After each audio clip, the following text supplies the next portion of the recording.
So welcome back to my little building project here while in quarantine. I've got all of my pillars pretty much set and done. What I'm doing today is I'm starting my framing of my my flooring on top of these posts, and so I had to cut all these posts down to size. Now that I've got them all level, I need to figure out how to get these top four boards, these are 2x12s, completely square before I do anything else. So I took a couple of my 2x6s that I'm going to be using for my internal framing, and I'm setting them up so that as I build this out and put this together, I can kind of keep it square, these wood bows. So if I don't have these 2x6s running across the center, it's going to bow in. What I'm trying to do is figure out as close as I can get these exterior boards to square on the posts, and then I'll knock them into place, and then I'll start coming in. I'll build out my beams first, and then I'm going to put my floor joists across second. The floor joists and the beams will all fit within this space of the 2x12. After I'm done with all that, I'll do some bracing, and then we'll go ahead and put on our subfloor, which is 5/8 OSB board. So I've got a lot of work to do today. I'm hoping that I can get through all my beams, all of my bracing, and my floor joists, and have the subfloor on top of this before the end of the day. Because once I have the subfloor on top of this, I could start framing my walls, and we go up from there. So it's very crucial at this point that I get this completely straight.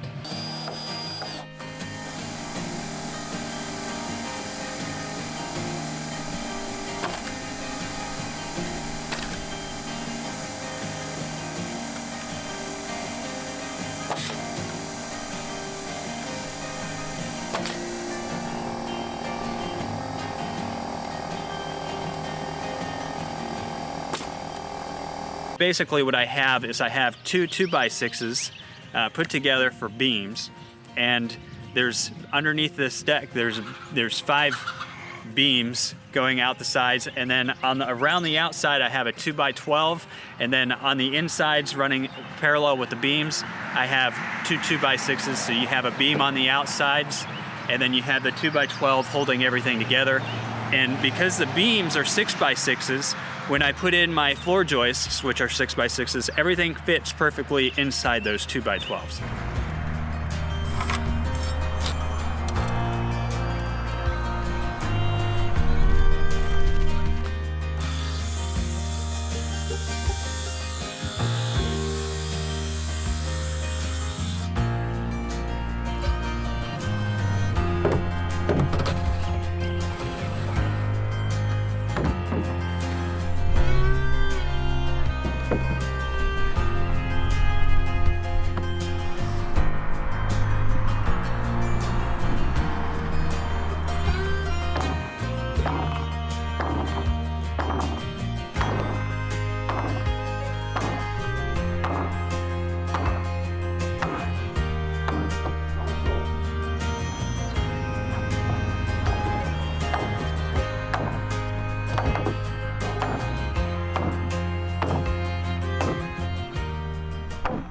For whatever reason, no matter how hard I try and get something square, something ends up slightly off, like a 1/4 inch somewhere. And that's just something that, somebody who hasn't built a lot of things before is gonna run into those issues. But I did the best I could to square it up. It's pretty square, it's not perfect. Close enough for government work. And then I went ahead and finished building my deck, and I put a 3/4 inch OSB board across the top. I went with the 3/4 inch versus a 1/2 inch because this is my flooring, and I want to make sure that it is a solid floor. I don't want to feel any give on my floor. And that's just, I think that's a personal preference, but different people might have different ways of doing things. Now my floor joists that I have in there are 16 inches apart. That's basically kind of a general code. The beams, again, I probably put in more beams than were necessary with my 6x6, my 2x6s, but this is a floor that I didn't want to feel any movement on. Now with all of that done, I then went back and I added some bracing, some cross bracing between my wood piers and the bottom of the deck.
I probably added more cross bracing than you need. If another Florence comes by or anything like that, it's not going to be able to move the building. It's not going to be able to blow the building off. That's what the hurricane straps help with. And you know, just make sure it's a very solid structure. And that's where I am. I have a building, I can't feel it wiggle at all. I can't try and wiggle it. It's a pretty solid building. That cross bracing is extremely important. Don't just throw something up on piers, because the building could still tilt and fall over. On your walls, you have a double bottom plate and a double top plate. And so what I've done is I've gone ahead and put down my bottom plate all the way around the exterior, so it's nailed in to my floor. If I tried to come in with a double top plate and nail it to the floor, I wouldn't get much nail into the floor. So you kind of have to put your bottom plate down first, and that's what I've done here. And because this is a one-man operation, I don't have anybody helping me. As I've started to frame into the walls, instead of framing out an entire wall with the top plate on top, what I'm doing is I'm building 4-foot sections, and I'm putting them up 4 feet at a time. And that way, it's easier to handle. I could easily lift a 4-foot wall, set it in place, and hammer it into place. And I can then come back and put my top plate across the top. My studs are 16 inches apart. I've used some cross bracing for to keep the walls plumb. And as I get to each corner, I'll check it all again, make sure that they're all plumb. I'm gonna have a door on this and 3 windows that face out towards our pastures. It'll be a nice little spot. And then on the front side of this, I'm gonna have a deck with a covered porch, because right now, when we're working on some projects and we run in real quickly, a lot of stuff ends up on the front porch of our house. I figured, you know, if there's an issue there, why not put a front porch on the front of a work building, so that if you have to bring something in quickly and you can't, it's not something that you would put inside, but you need to get in undercover. We've got an undercover spot that's up off the ground. It serves the same purpose that our front porch has been serving for me. So I've kind of got, I feel like I've got a lot of bases covered with the structure of this building. And again, I am not a carpenter, I am not a tradesman. I am somebody who's just creating a building for a purpose on their property and doing the best I can to make sure that it is structurally sound. The reality is this is how things are done on a lot of these small farms, and it works. I think that by the time I'm done with this building, it will be a very, very solid structure. In some ways, it might be overbuilt, but I'd rather something to be a little overbuilt than underbuilt.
So a couple things you'll notice that I did here is I like to lay this out kind of an assembly line. I can do 2 walls at once, and I put it back against my my floor plate because it gives me something to nail on.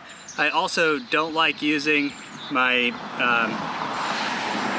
my pneumatic nailer when I'm doing this. I like nailing these in by hand. It gives me a little more control and guarantees that I'm lining everything up correctly. But once I get everything up in place and I'm moving faster, I'll probably use the pneumatic nailer to just knock everything together. But for this step, putting the walls up, putting them together, do everything by hand.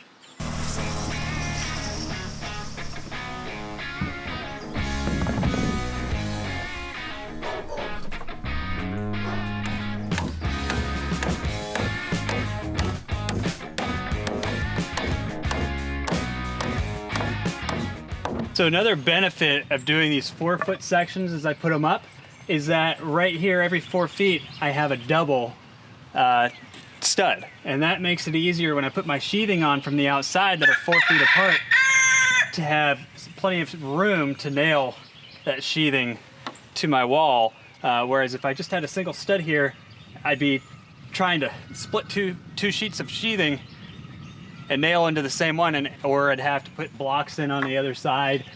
So this will come in extra handy to have the double studs every 4 feet, just as far as putting my sheathing on the exterior wall.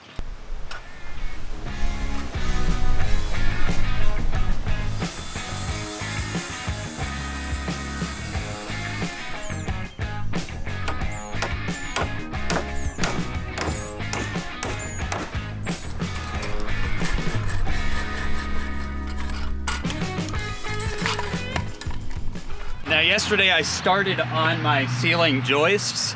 I had started this planning it in different ways. I basically decided that I was going to go with 2x8 ceiling joists because it is an attic storage. The price difference between a 2x6 and a 2x8 is very minimal, and the 2x6 is kind of like your minimal by code. If you go up to a 2x8, you're going to have a much sturdier floor. And I wanted to, when we get into a project like this and you realize, the cost difference of doing something that might be a little better is very minimal or negligible, you might as well do that part that's a little bit better. You never know what you might end up needing the shelter for. I upgraded my ceiling joists to a 2x8. I've been working on installing those. That way, that second floor is going to have a much more solid ground. I was also going to do, your typical gable roof on this structure, a gable framed out with rafters and ceiling joists. If I had purchased a kit, this would have been 2x4 trusses. My initial thought was if I go up to ceiling joists and rafters, I could have some attic storage.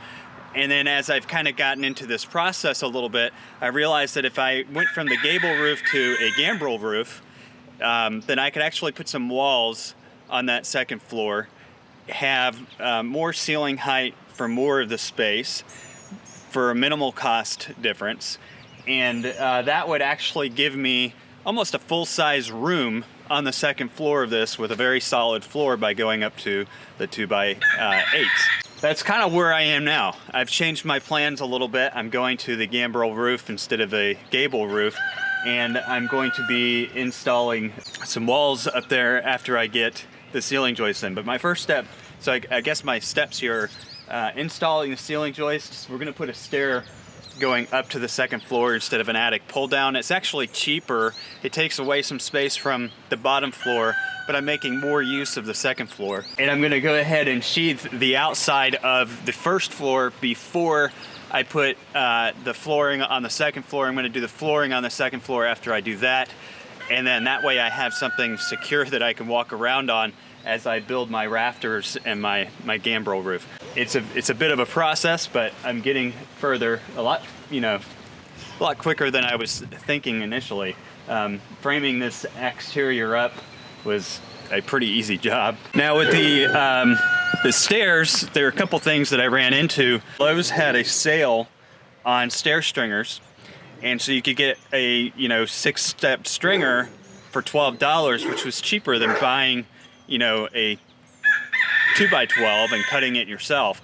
I did buy some 2x12s, and I'm glad I did, because I can't go up 6 steps to a platform and then go up 6 steps to the second floor, or I'll hit my head on the ceiling. If I ran a stringer straight up on the back side, well, then I'm gonna walk up into the wall of the attic, and I'm not gonna have room to really maneuver. So I'd rather have a platform, take a few steps up, and then go up into the attic to push that entryway over a little bit inside of here. So that's what I've been working on right now, setting up that stairs. Now I have a double ceiling joist where on the side of where the stairs was going to go, but I've realized that even going up 3 or 4 steps to a platform it's right at my head level. So I'm gonna move that stringer back, or that double ceiling joist back a few inches, and that'll give me a little more room so that when I go up onto that fourth step, I'm not hitting my head. And then because this is a barn agricultural building, I'm not concerned about that too much, but it is a big enough concern that I want to make sure that I give a little bit more headroom right there. But because I've had to lower that platform and lower it to a lower level because of the ceiling, I'm going to have to run a longer stringer than what they sell pre-cut at Lowe's. So I'm going to have to cut stringers. Luckily I bought some 2x12s. I'm going to have to cut some stringers to take it all the way up the rest of the way. So this project's going to be a little fun. I'm going to have to learn a few more skills along the way, but I think I'm getting there.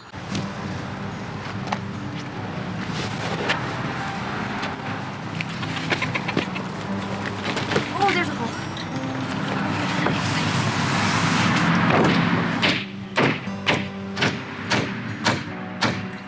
1, 2. Oh my gosh. You okay? Yep, it's just surprising. Yep, it's on. It's higher than actually. It's like a different leg.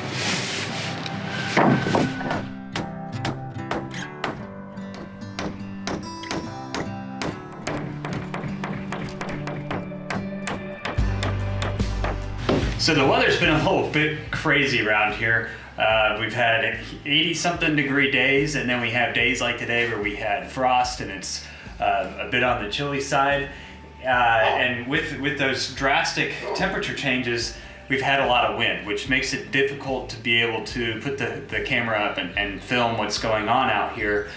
So I thought I'd bring you up to date real quick on where I am and what I'm trying to accomplish today. I started building the stairs yesterday, and I was working on ceiling joists, but it was so windy, it was catching those ceiling joists and just, shearing the entire building, and I didn't like the comforts of working in that condition. So Shauna and I went ahead and installed our sheathing around the outside. It's not completely nailed in, it's mainly nailed in at the bottom level where we were trying to, line it all up. And I did a pretty good job making sure that I had all the studs lined up where I wanted to be. There's a couple spots, like the one right here behind me, where it wasn't lined up perfectly, but I knew that was like that. So overall, I'd say we did a pretty good job of getting that sheathing up and secure. And now today I'm going to go ahead and finish nailing up the sheathing. Before I do that, you can see, in some spots here where I have a warped board, and I was thinking, I could just maybe use a clamp to kind of pull that straight, but looking at the weather forecast for the next few days, it looks like we're going to be hitting a period of 50-mile-an-hour gusts here on Monday, and then some rain on Sunday. Today's Saturday, so that gives me about a day and a half to really get this building to be secure.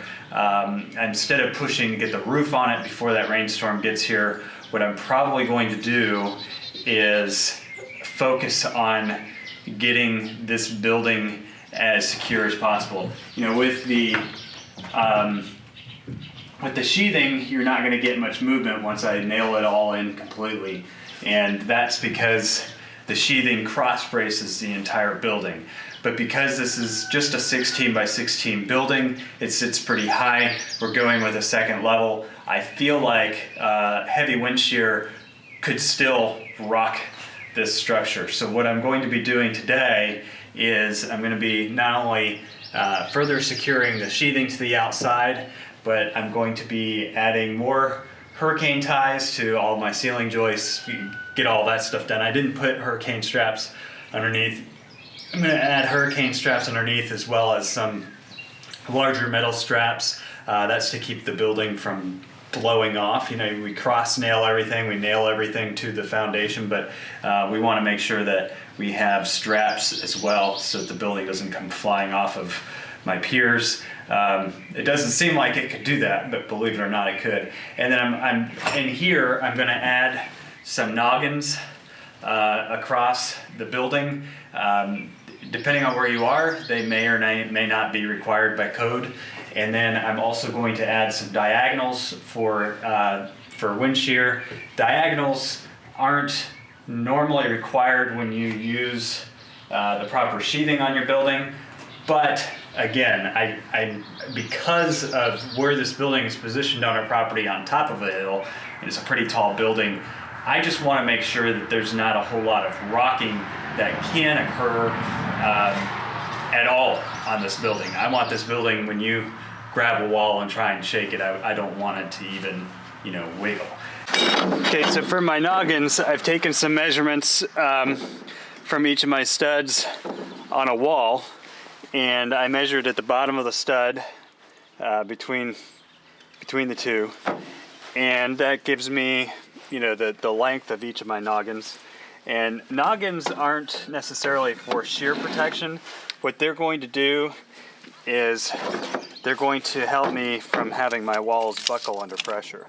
So my first one is 13.5 inches, and the diagonals I put in here are just mainly support diagonals for the sheathing. The sheathing's going to handle most of any of the racking that the building would do.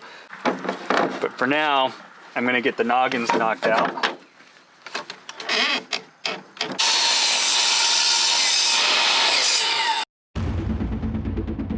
Wind advisory in effect from 4 a.m. to 4 p.m. Monday. Impacts. Gusty winds could blow around unsecured objects. Tree limbs could be blown down with scattered power outages expected. The most intense storms will be capable of producing damaging wind gusts in excess of 60 or 70 miles per hour, tornadoes and large hail. The time of greatest threat will be between 6 a.m. and 11 a.m. Monday morning.